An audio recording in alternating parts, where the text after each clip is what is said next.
Hello learners, welcome to the another session of chemical hazards. So in this session we can deal with the chemical toxins and also toxicants. So before going into the details of this session, so we have to go for the recap. That means we are exposed to agents in the environment. Agents may be particles, agent may be aerosols, and that can harm our health.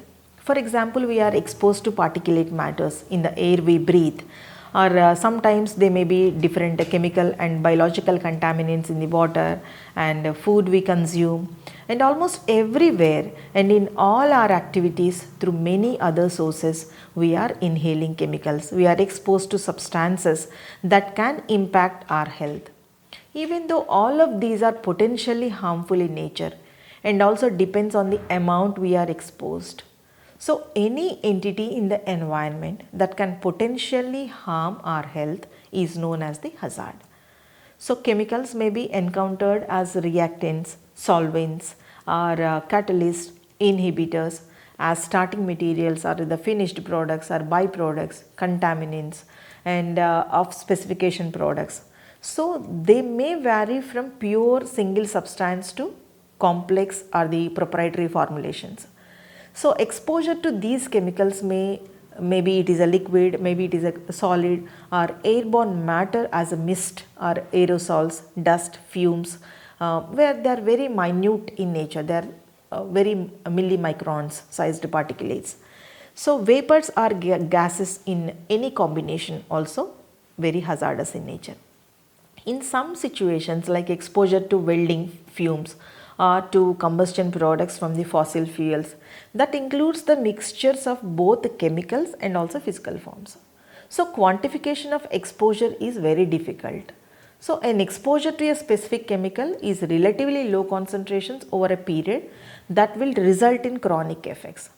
At higher concentrations, these effects may be acute.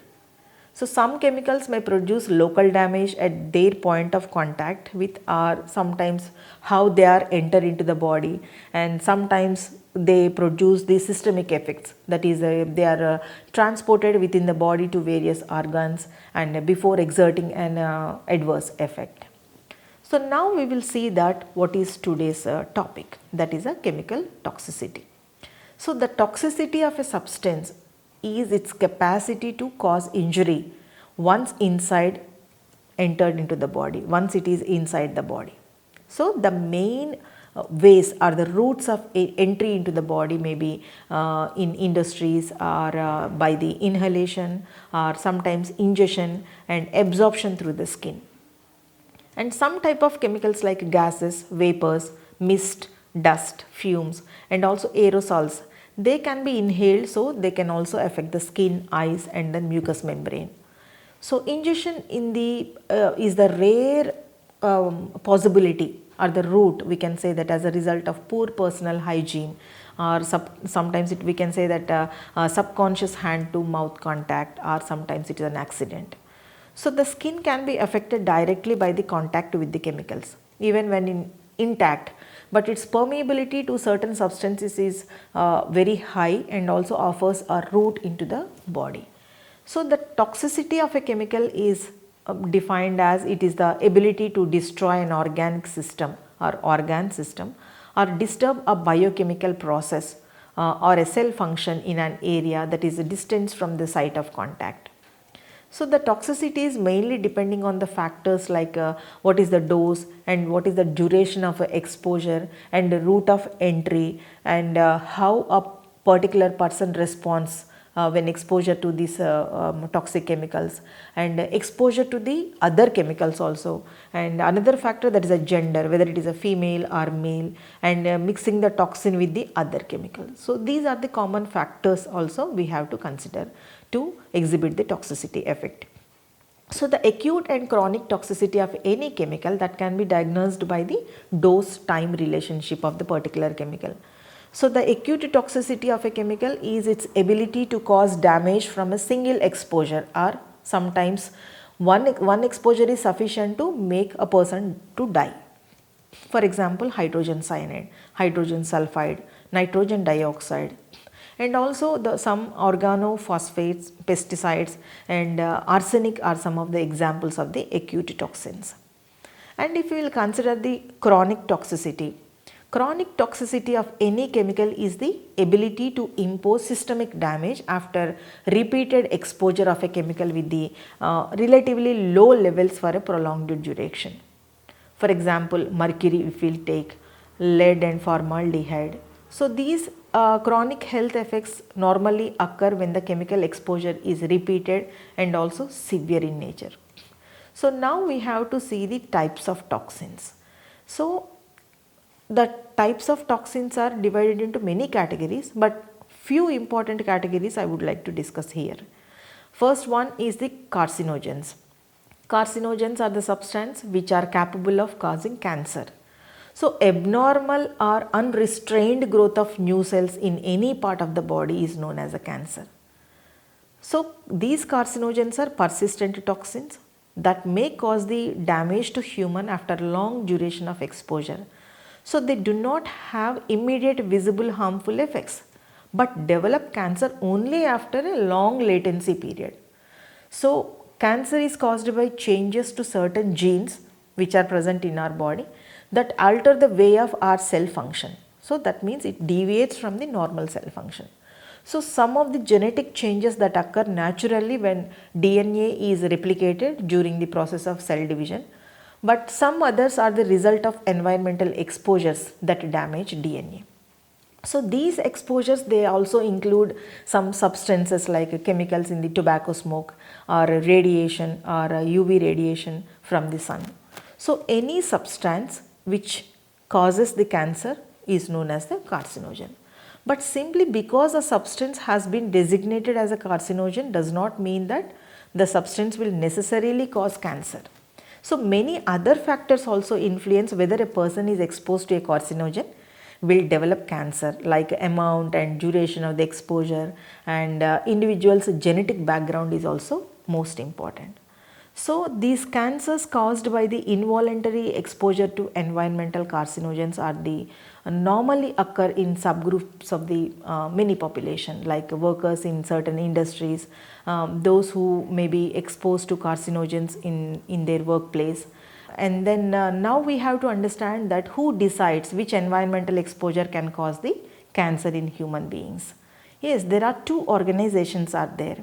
The National Toxicology Program, and it is an interagency program of the United States Department of Health and Human Services, and the International Agency for Research on Cancer, IARC. So it is also the cancer agency of the World Health Organization. These two organizations have developed some lists of substances based on the available scientific evidence, and they are also known, they are reasonably anticipated to be human carcinogens. So some of the best examples of the environmental carcinogens are the aflatoxins and arsenic, asbestos, benzene, benzidine, beryllium, and 1,3-butadiene, cadmium. This is for the information of the learner that I would like to give more number of examples, that is a coal tar pitch, and then coke oven emissions, and crystalline silica, that should be present in the respirable size, and ethylene oxide, formaldehyde, hexavalent chromium compounds, and indoor emissions from the household combustion of the coal, radon, and second hand tobacco smoke. That means somebody is smoking, and then if we are present at that vicinity, so that is a second hand tobacco smoke, that is a environmental tobacco smoke. We can also consider soot and strong inorganic acid mist that contains sulfuric acid especially, and thorium, and trichloroethylene, vinyl chloride, wood dust. So these are the, there are number of examples are there, but these are the most important examples of the chemicals which normally we will come across. And the other category of toxins are the mutagens. So that means mutagens have the potential to cause the mutation. So these are the substances that can cause changes in the chromosomes by altering the DNA. That is normally, this process is known as the mutation. So these mutations can occur spontaneously, but the risk is enhanced by the exposure to some of the chemicals and also sometimes radiation. So they are chronic toxins and also have the adverse effects on fertility and the function of reproductive system. And some examples are ethidium bromide and nitrous oxide and also radiation. If we will consider the physical mutagens, that is ionizing radiations like X-rays, gamma rays and alpha particles that can cause the DNA breakage and also the other damages. The most common lab sources like cobalt 60 and cesium 137. So these are the most important carcinogenic physical carcinogens. Ultraviolet radiations with a wavelength above 260 nanometers, they are also absorbed strongly by the bases, that is producing pyrimidine dimers, and can cause the errors in replication if left uncorrected. And the radioactive decay is also one of the process like carbon 14 in DNA, which decay into the nitrogen. And the other class of toxins are the teratogens. So teratogens are also some of the environmental agents or the factors which cause abnormalities, especially in the embryo or the fetus malfunctions or growth retardation and postnatal deficiencies. So these toxins can affect both men and women. So it is not a gender biased. So chemical carcinogen, any specific chemical compound which is able to induce cancer in humans and animals is normally we can termed as a chemical carcinogen. So the exposure of these chemicals in commonly observed in the laboratory operations, or sometimes it is shops and art studios. And asbestos is also one of the cancer causing material, and some specific chemicals like coal tars and the emission from the coke oven and hardwood, sawdust and natural products and UV radiation and ionizing radiation. So then we can see that what is the classification of the toxicants. So far we have seen that toxins, that means environmentally they are natural in nature. So toxicants may sometimes they are the man-made. So the chemical toxicants, they are categorized under several classes based on their chemical composition and their mode of action also. But the broad classification is the exposure class and the second one is the user class. If we will see the exposure class, the toxicants under this class are present in domestic and occupational environment like food, water, air, soil. If we will consider the use class, that is a toxicants that include drugs of abuse or the therapeutic drugs, or sometimes maybe it is an agricultural chemical, food additives, metals, solvents and the combustion products. So some of the exposure class we can discuss briefly here. So that is a gaseous pollutants we can consider this one. That means these pollutants are gases and vapors also sometimes at normal temperature and pressure. So the toxic air pollutants of greatest concern are the carbon monoxide, hydrocarbons, hydrogen sulfide, nitrogen oxides, ozone, sulfur oxides and carbon dioxide. So the concentrations of these gaseous pollutants normally expressed as a micrograms per cubic meter, or for the gaseous pollutants as parts per million. So sometimes it may be a particulate pollutant, that means fine solids or liquid droplets which are suspended in air, and they exist in various forms like dust, and the particle size is about 100 μm in diameter and also released into the atmosphere directly from the charcoal dust or otherwise ash, sawdust or cement dust, grain dust. So in the form of fumes also they will exist in suspended solids with the size less than 1 μm in diameter, and also especially they are released from the metallurgical processes in the industries. So in the form of mist, it also exists as a liquid droplets which are suspended in air with the size of less than 2 μm diameter. So in the form of smoke, some chemicals will exist, that is a solid particles from the incomplete combustion of the fossil fuels with the size of the 0.05 to 1 μm diameter. So in the form of aerosol, that is less than 1 μm diameter, and water and soil pollutants that is a surface water pollution by the various point or the non-point sources, and some are effluents from the industrial plants or the sewage treatment plants. They are the point sources, and also pesticides, fertilizer runoffs which are carried out by the rainwater into various water bodies. They are the examples of the non-point sources. If we will consider industrial contaminants like organic waste, solvents, and inorganic waste like toxic metallic pollutants, and which are present in soil and water. And pesticides are also there, fertilizers, detergents, and some metals which are important pollutants, they are released from the urban areas. Fertilizers and pesticides which are applied directly to the soil in the course of action in the agricultural fields, they move from the soil to the water and also make the way to enter into the food chain. So in another way is they leach out of the soil or the runoff through the rain and also flows into the water bodies. Like metal toxicants that are mainly classified into three groups: metals which are suspected to be carcinogen, and the metals that transport readily into soil, and the third category is metals that proceeds through the food chain. One example I would like to give over here is lead. The source of lead in water are from the lead pipes and lead solders. Our lead soil pollution is from the seepage of lead from the fallout from the leaded gasoline or hazardous waste sites. So lead poisoning has been common in children, particularly in older housing units and the inner city dwellings also. The children may consume chips of lead, that is contaminated paint. So the toxicity of lead mainly damages the hematopoietic system and also the nervous system. At low levels of exposure, hyperactivity decreased, and then attention span and also mental deficiencies and impaired vision is observed in children. And next come to the arsenic. So it is a contamination due to the leaching of the pesticide sprays and released by the combustion of arsenic containing fossil fuels, smelters, and then mine off. And toxic level exposures that can produce abnormal skin pigmentation and hyperkeratosis and nasal congestion and also abdominal pain. So some epidemiological studies have connected chronic arsenic exposure to various cancers like skin cancer, lung cancer, and lymph glands in human beings. And another most important carcinogenic metal is the cadmium. It is released from the industrial effluents and also enters into the water bodies untreated. So this cadmium untreated contamination water is used for the irrigation.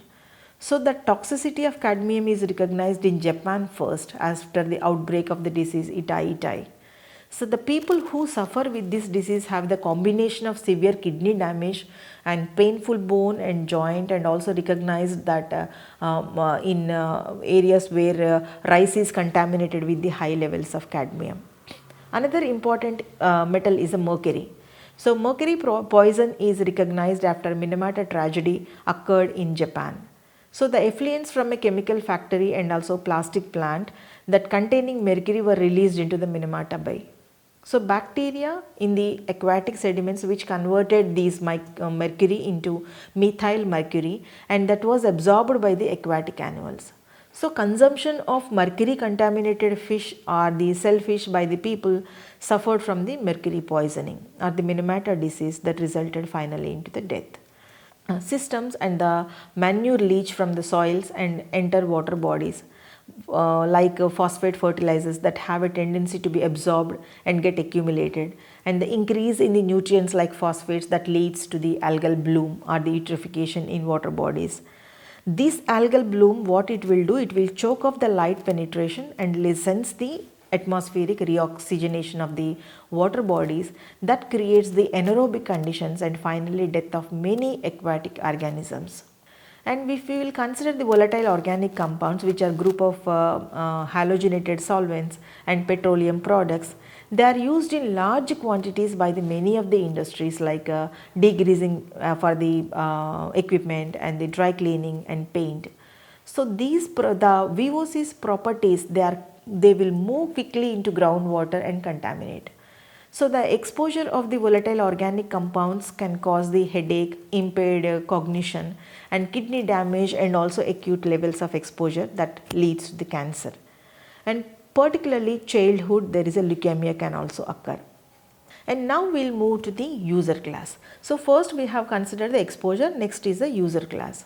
In this, food additives are there. That means these are the compounds which are deliberately added to the food food products to improve the color, texture, flavor and appearance, and also for the preservation. So according to the World Health Organization, food additives are the non-nutritive substance which added intentionally to food, generally in small quantities to improve its appearance or the flavor, texture or the storage properties. So few types of food additives we can check, that is according to the Federal Food, Drug and Cosmetic Act, there are 5 categories of compounds which are associated with the human food that normally we can call them as generally recognized as safe, that is a GRAS. So category 1, that is a whose GRAS stature was reaffirmed. Category 2 is there is no evidence of toxic hazards. If we will consider category 3, that is additional studies are required for safety. Category 4, that is incomplete reaffirmed safety, that is evidence of toxicity was reported. Category 5 is no biological studies available. So these are the some of the categories of the food additives. Next, food colors. There are also sometimes natural pigments which are present in the fresh foods and disappear and show toxic effects due to the adverse physical and chemical processing methods. It decreases the visual perception of the food product, and at about normally 75% of the food products are processed in developed countries. So all food manufacturers, they will replace lost that color and also appearance by the additives. So food colors are used to restore the original appearance. So uniformity and intensity of the food color and the preservation technique and the flavor, and to protect light sensitive vitamins and that attractive appearance to the colorless gelatin desserts and to identification colorants. So for the identification of colorants, especially they are non-synthetic in nature or the nature is identical and inorganic colors, and they are extracted from the animal, plant or mineral source. Dear learner, so far we have learnt about the chemical toxins as well as the chemical toxicants which are present in the natural as well as the working places, and also some are the human generated or the synthetic additives which can act as intoxicants, but they can pose the adverse effects on the health. So I would like to conclude over here that all chemical compounds can be degraded into various types of physical and chemical hazards. So it can be considered a type of occupational hazards that is caused by the workplace exposure to chemicals or in the indoor facilities, and also have acute or the long term detrimental health effects. So we have already discussed the chemical hazards by the flammable chemical materials, corrosive chemical materials and reactive chemical materials, and today we have also discussed about the chemical toxins like neurotoxins, carcinogens, mutagens, teratogens and reproductive toxins and systemic toxins and sensitizers that can cause the adverse health effect. So hazard is present in the environment, and we are exposed through an exposure pathway, whether it is a water, whether it is a air we breathe, and the dose of the hazard inside the body comes in contact with the tissues, then it exerts an action. So that means the body acts on the hazardous object or it transformed products, and then what would be the result? The result is the health effects, that is the risk. So we have to understand all these vicious cycle of the environmental particulates, environmental toxins which can pose the adverse effects on the human health. Hope this session will be definitely beneficial for the understanding of the environmental and occupational hazards. Next session we will come up with some other aspects of the environmental and occupational hazards. Thank you.